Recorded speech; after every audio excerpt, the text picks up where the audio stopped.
Okay, folks, here's a quick review of the Mara Jade figure that was produced by Hasbro as a part of the Star Wars The Black Series line of 3 3/4 inch scale action figures. Okay, the joints on this figure, they all move nicely right out of packaging. Mara Jade has articulation in the neck, shoulders, elbows, wrist, waist, hips, knees, and ankles. The ankles do not have a rocker joint, but they do move up and down. One word of caution that I do have for you guys. The joints on the shoulders, the elbows, and the wrists, they all appear to be on the fragile side, so please don't be forceful when moving them around. I also think that I need to comment on the head sculpt of this figure. Now, Mara Jade's face, it doesn't look too bad, but her hair is styled in such a way that, I'll be honest with you, it reminds me of an 80s hairband rock concert hairstyle. And also, the plastic used for the hair is very stiff, and that unfortunately limits the head turning articulation. It should also be noted that the belt that you see her wearing is not removable, and it does tend to hamper the waist articulation just a little bit. Okay, paint apps are nicely done on the figure with no appreciable errors to speak of. So let me pause here, zoom in, and I'm going to give you a closer look as to what Mara Jade looks like.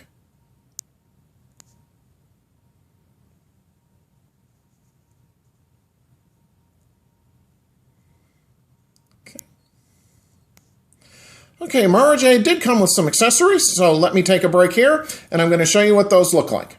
The figure stand that you see her standing on was not included in the package and was purchased by me separately. Okay, first up, here is her lightsaber in both activated and deactivated forms. The deactivated lightsaber hilt can be placed in a peg hole near Mara Jade's left hip. Okay, next up, here is her laser pistol and holster. Now, what I did find interesting about these accessories is that you can pose the holster either on her right hip or place it behind her back.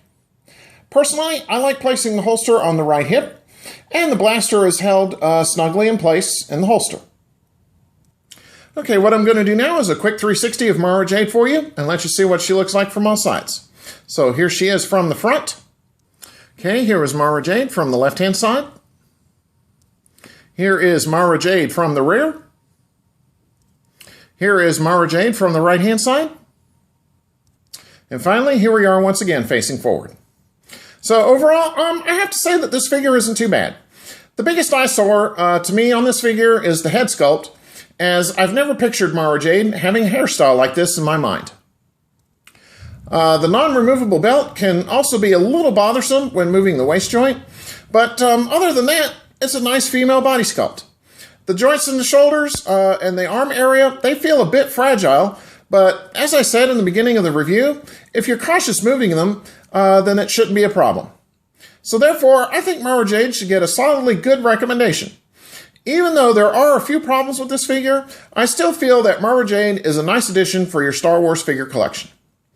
Okay, so on that note, take care and stay tuned for my next review. Have a good one!